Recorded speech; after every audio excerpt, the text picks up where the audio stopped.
My stepfather told everyone at my baby shower that my husband wasn't the real father. You're all celebrating, but does anyone know the truth about this baby? Greg, what are you doing? Tell them, Karina. Tell everyone who the real father is. Stop it, you're drunk. Am I? Or am I the only one brave enough to say what everyone's thinking? My stepfather told everyone at my baby shower that my husband wasn't the real father. Hi, I'm Karina.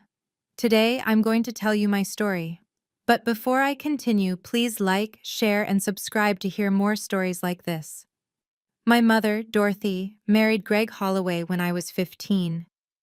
My biological father had passed away from heart disease 2 years earlier, and Mom was drowning in loneliness.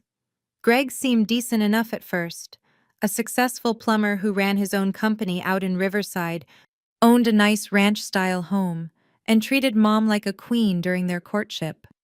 But Greg had a demon he couldn't shake: alcohol. Not every single day, but when he did drink, he transformed into someone ugly. Sharp-tongued remarks, vicious jokes disguised as humor, comments that crossed every line imaginable. Mom made excuses that became her daily mantra. He's just overwhelmed with work. He doesn't mean those things. That's just how he gets when he's under pressure. I escaped to UC San Diego at 18 and maintained my distance like it was a survival strategy. I'd return home for Thanksgiving and Christmas, stomach Greg's inappropriate observations about my weight or my boyfriend choices, and bolt back to campus the moment dessert was finished. Mom and I kept our bond strong, but I made my position crystal clear.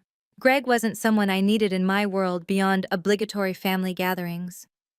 I met my husband Dominic Ramirez when I was 24. He was a civil engineer with the gentlest soul, everything Greg could never be. We spent 2 years building something real before he proposed on the Santa Monica Pier at sunset. The wedding was picture perfect, though Greg got plastered at the reception and delivered a toast that felt more like a roasting session. To Karina, he announced, raising his whiskey glass with that trademark smirk, who finally snagged someone willing to tolerate her personality. Lord knows it took forever. Dominic squeezed my hand beneath the white tablecloth. "Don't give him the satisfaction," he whispered. I didn't. I'd become an expert at making Greg invisible. 3 years into our marriage, Dominic and I decided we were ready for parenthood. The journey was harder than we imagined. Months of crushing negative pregnancy tests, of building hope only to watch it crumble. We were researching fertility specialists when I finally saw those 2 pink lines. We were absolutely ecstatic. Dominic wept. I wept. We immediately called our families. Mom was over the moon. "Oh, sweetheart, I'm thrilled for you. When's your due date?" "Early March. We're still in the beginning stages, only 8 weeks along, but we couldn't wait to share. This is the most wonderful news." I heard Greg's voice rumbling in the background. "What's so wonderful?" "Karina's expecting." There was this weighted pause, then Greg's voice sounded thick, even though it was only 2 in the afternoon. "Well, congratulations.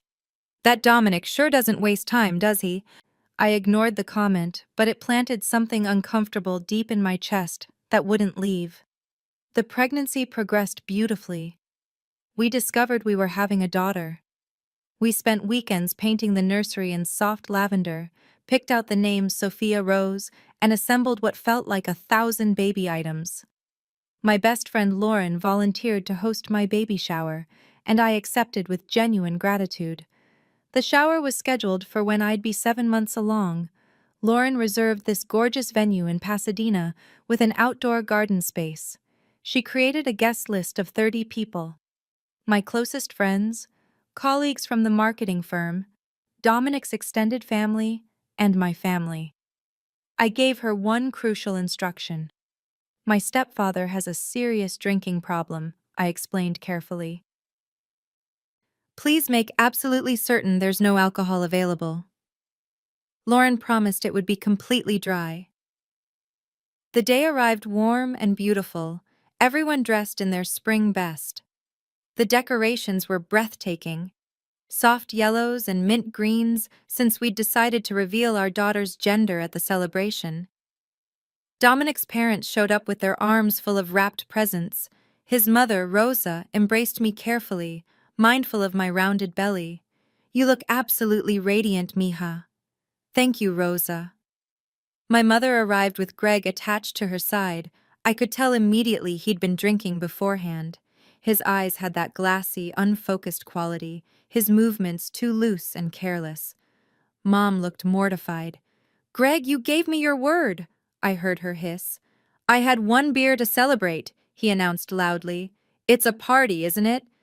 I pulled Mom to a quiet corner. "Is he going to behave himself?" "He'll be perfectly fine. He's just happy for you." "Mom, if he starts anything, you need to remove him immediately. He won't cause problems, I promise you." The shower began like a dream. Games that made everyone laugh, presents that made me tear up, joy that felt tangible.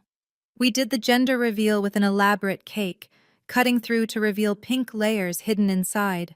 Everyone erupted in cheers. Dominic kissed me tenderly, his palm resting on where Sophia was kicking. Then came the speeches portion. Lauren had organized a segment where people could share wisdom and well-wishes. Dominic's mother went first, speaking movingly about the profound joy of motherhood. My colleague Amber went next, making the entire room laugh with embarrassing stories from our work friendship. Then Greg stood up abruptly. Mom grabbed at his arm desperately. "Greg, sit down right now." "I want to say something," he insisted, yanking free from her grip. Lauren looked at me with panic in her eyes. I shook my head slightly, silently begging her to stop this, but Greg was already at the front, microphone in hand. "You're all celebrating, but does anyone know the truth about this baby?" The room fell into shocked silence. Dominic rose from his chair. "Greg, that's enough. Greg, what are you doing?" Greg pointed his finger directly at me. "Tell them, Karina. Tell everyone who the real father is." My face burned with humiliation. "Stop it. You're drunk." "Am I? Or am I the only one brave enough to say what everyone's thinking?" Dominic was moving toward him quickly. "Give me that microphone." Greg dodged away. "This baby isn't Dominic's." "Karina's been having an affair. I've seen the messages on her phone with my own eyes." The room exploded into chaos. People gasping, whispered conversations erupting, shocked faces turning toward me. Mom was sobbing, desperately trying to physically pull Greg away. Lauren stood frozen, completely unsure how to handle this nightmare. "That's a lie!" I screamed, struggling to stand with my pregnant belly. "You're making that up!" "Then explain the texts from that man at your office, the ones I saw when you carelessly left your phone at Christmas dinner." "I don't know what you're talking about!" Dominic reached Greg and ripped the microphone from his grip. "Get out now! I'm just telling everyone the truth. You're telling vicious lies." Dominic's voice shook with barely contained rage. "You're a pathetic drunk who can't stand watching anyone be happy." Greg lunged at Dominic violently. They crashed into the gift table, sending beautifully wrapped presents flying everywhere. Dominic's brothers immediately jumped in to separate them. Women were screaming. Rosa was physically holding me back as I tried to reach them. Venue security arrived and forcibly escorted Greg out. He was shouting the entire way. "Ask her about Andrew from her office. Just ask her." The damage was catastrophic and complete. The party was destroyed. People were leaving quickly, whispering to each other, looking at me with doubt in their eyes. I was sobbing uncontrollably, 7 months pregnant, and utterly humiliated in front of everyone I loved. Lauren was apologizing over and over. "I'm so sorry. I should have hired security from the beginning. It's not your fault," I managed through my tears. Mom approached, mascara streaming down her face. "Karina, I'm so deeply sorry. I don't understand why he said those horrible things." "Because he's a hateful drunk," I yelled. "Because he's always been hateful and cruel. He didn't mean it." "Yes, he did. He meant every single word. He wanted to destroy this day and he succeeded." Dominic's family surrounded us protectively. Rosa held me while I cried like I hadn't since my father died. Dominic was trembling with fury, his brothers working to calm him down. We left shortly after, the shower that should have been a joyous celebration now just wreckage. At home, Dominic held me while I sobbed into his chest. Everyone thinks I cheated on you. No one who matters believes that. But they'll wonder. Even if they don't believe it completely, they'll always wonder. Then we'll prove it's not true. How? By getting a paternity test? That's humiliating. Then we don't do it. We know the truth. That's what matters. But I couldn't let it go. Greg's accusation had poisoned everything beautiful. I kept replaying everyone's shocked faces, the judgment, the whispers, and the Andrew comment. Andrew was a colleague I'd collaborated with on the Peterson account. We'd texted about work presentations and client meetings. That was the entirety of it. But Greg had somehow seen those completely professional texts over Christmas and twisted them into evidence of infidelity. The next morning, I called my mother. I need to know exactly what Greg told you. She was crying again. He claimed he saw texts between you and someone named Andrew, that they seemed inappropriate. They were work texts about a presentation we were preparing together. I know, sweetheart. I told him he was being absolutely ridiculous. Did you actually see these texts yourself? No, he just described them to me. So he made it up. He saw normal work texts and fabricated a story to justify ruining my baby shower. Mom went silent. I want him to apologize publicly to everyone who was there. Karina, you know how Greg is. I don't care how Greg is. He accused me of infidelity in front of 30 people. He questioned my baby's paternity. He needs to make this right. I'll talk to him. No, I want to talk to him directly. Have him call me. Greg never called. Instead, Mom called back the following day. He's very sorry, but he doesn't think a public apology is necessary. He says he was just concerned and maybe handled it poorly. Maybe handled it poorly. He destroyed my baby shower. I know, sweetheart. But asking him to apologize publicly will just make him defensive and angry. I don't care if he's defensive. He humiliated me. What do you want me to do? I want you to leave him. I want you to realize he's an abusive alcoholic who ruins everything good in your life. But I know you won't. So instead, I'm telling you he's not welcome in my life anymore. Not at the hospital when I give birth. Not at my house to meet Sophia. Nowhere. You can't keep me from my grandchild. I'm not. You're welcome anytime, but Greg isn't. Ever. That's not fair. We're married. We're a package deal. Then I guess you won't be very involved in your granddaughter's life. Your choice. I hung up. Dominic supported my decision completely. He crossed multiple lines. You don't have to tolerate him. Mom's going to be devastated. Your mom is choosing to stay with someone who publicly humiliated her daughter. That's on her, not you. Word spread quickly about what happened. Some people reached out with support, others went silent, and I knew they were the ones who believed Greg's lies, even partially. Dominic's family was furious. Rosa called Greg and left him a voicemail in rapid Spanish that Dominic translated as creative threats involving his anatomy and various kitchen utensils. 2 weeks after the shower, my boss called. Karina, I heard something concerning. I need to ask you directly, is there anything inappropriate happening between you and Andrew? My stomach dropped. No, we work together on the Peterson account, that's all. Someone contacted our HR department claiming you two were having an affair. Who called? They wouldn't identify themselves. Anonymous tip. I knew immediately it was Greg. My stepfather made an accusation at my baby shower. It's completely false. He saw work texts between Andrew and me and twisted them into something they weren't. Can you provide those texts? Of course. I forwarded everything to HR. The texts were utterly professional. Meeting times, presentation edits, client feedback. The inappropriate messages Greg had invented simply didn't exist. HR cleared both Andrew and me, but the damage was done. Andrew was furious he'd been dragged into this nightmare. The office was buzzing with gossip about my personal life. I called my mother, absolutely livid. Greg called my workplace. He reported me for an affair that doesn't exist. What? No, he wouldn't do that. HR just questioned me. Someone made an anonymous report. It was him. You don't know that for certain. Who else would it be? He's trying to destroy my life because I cut him off. You're being paranoid. I'm being realistic. Your husband is vindictive and cruel, and he's systematically trying to ruin me. I hired a lawyer the next day. The lawyer sent Greg a cease and desist letter warning that further defamatory statements or harassment would result in legal action. Greg responded by posting on Facebook. He didn't name me directly, but it was obvious. Some people can't handle the truth. They'd rather silence those who speak up than face their own actions. Dominic's brother Nathan, who worked in IT, captured screenshots of everything before Greg could delete it. My lawyer filed a defamation lawsuit. Greg and Mom were served papers 3 weeks before my due date. Mom called, hysterical. "You're suing us? Your own family?" "I'm suing Greg for defamation. You're named because you're married to him. This is going too far. He went too far when he accused me of adultery at my baby shower.